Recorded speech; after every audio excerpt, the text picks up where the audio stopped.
asked the question that in 2 years, 3 years and 5 years, which if I recall correctly were the time frames that you took, how many retail investors had the sophistication or access to advice to be able to put, a large part of their equities investment into those portfolios?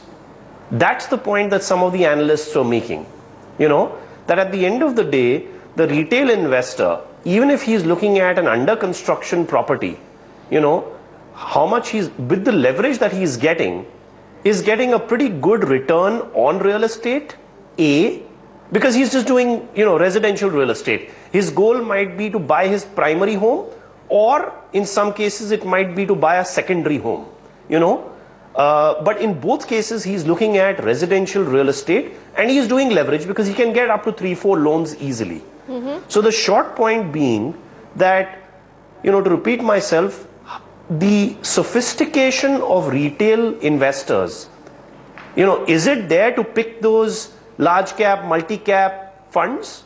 All right. I think the argument rests there that some people, the panel is totally divided on whether it's actually easier to invest in equities or easier to invest in real estate. Unbelievable. I didn't even think that we would come to that sort of a question.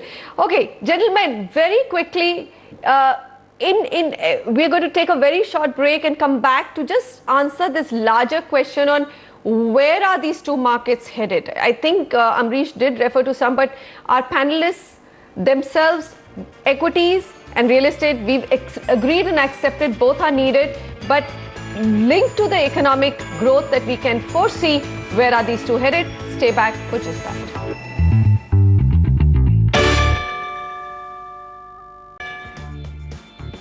Welcome back.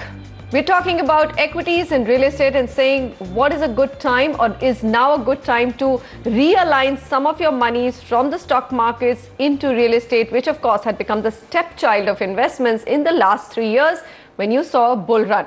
Amrish, you're very, very clear that the bull run is going to continue, and this bull run will actually spill over to real estate. So it's probably a good idea to have both. It is a good idea to have both, but the question is what sort of an allocation you would like to have. So in my case, I can speak for myself that I would possibly look at an allocation of 45% for equity and just about 20% for real estate. Again, because I'm not as bullish on real estate as I'm on equities. Like I said earlier, that I don't see the sort of appreciation in real estate like what we saw in the last 10 years. Going ahead, I think it will be just a normal appreciation. Today, we are more or less overpriced. It is not that there is no demand for real estate.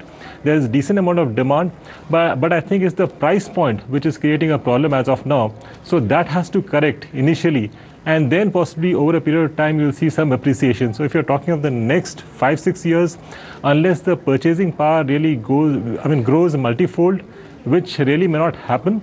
So because of which I really don't see a huge appreciation for real estate even in the next 4 to 5 years. Rohit, can you actually debate that point? It's a big challenge that, and that was the crux of a blog which I wrote last night, that the problem is that affordability itself, if you look at it, of India's real estate has gone, is very limited to India's top 5%, and that needs to change before you can see the next round of big appreciation in real estate. And I think that's exactly what Amrish is echoing. Yeah, I would partially agree to the point that, and according to me, we have entered into a time period where the returns on any of these assets are going to be moderate. With the given uncertainty coming out of Gulf, China and Europe, there's going to be a slower global growth. However, ours being largely a consumption story, a domestic story, but these global news will impact the fund flow into the stock markets for India. Real estate, I do agree, in certain micro markets has breached the affordability barrier. In those markets, there would be serious challenge to any significant appreciation. But yes, in order to bring affordability back in the housing, we require a lot of government reform in the land and in financing. this government seems to be committed for housing for all. Once they start to walk their talk in terms of the policy reforms, we can look at a more affordable housing in the coming years. Sameer, would you agree that equities probably have the potential going forward? I mean, if you look at a global shakeout as well, but India probably is able to withstand that storm. It could give you 14 to 15% returns over the next 5 years, while in real estate, you could get limited or hemmed in between 9 and 11%. Undoubtedly. Next 3 years clearly is for the equity markets. After 3 years, look at the real estate markets, evaluate and then get in. You'll probably catch the cycle right that time. But next 3 years, if you want to make the right return, it is equities all the way.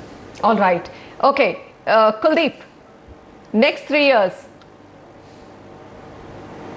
I have a slightly different perspective. I think the equities markets are much more aligned to global markets than the real estate market.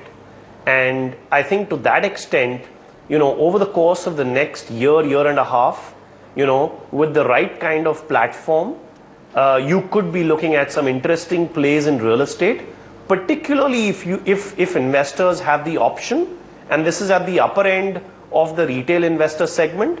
If you were to get onto a platform which lends to real estate, you could be getting equity type returns with debt type risks even over the course of the next year and a half. Let me get Ghulam's viewpoint. Ghulam, there is this worry that all is not well with the global economy. We really don't know. We may cushion it better, but things could go terribly wrong for equity markets. No one has that crystal ball. So putting that in context, would you still bet with equities more than real estate? Well, on one side, when we are talking about the initiatives of housing for all with certain amount of excitement, I also look at it as a big challenge for real estate sector itself. Because your property price appreciations are directly linked to demand supply situation. And if you have created enough of supply, so just thinking about a utopian world where everybody has a house, then what would you do with the next house that you want to punt on you bet on? So my problem is if this whole housing for all actually comes a reality, then real estate itself may not have any interest or may not have any excitement for investors, in which case you will have no other alternative left but to look at equities. Ooh, okay.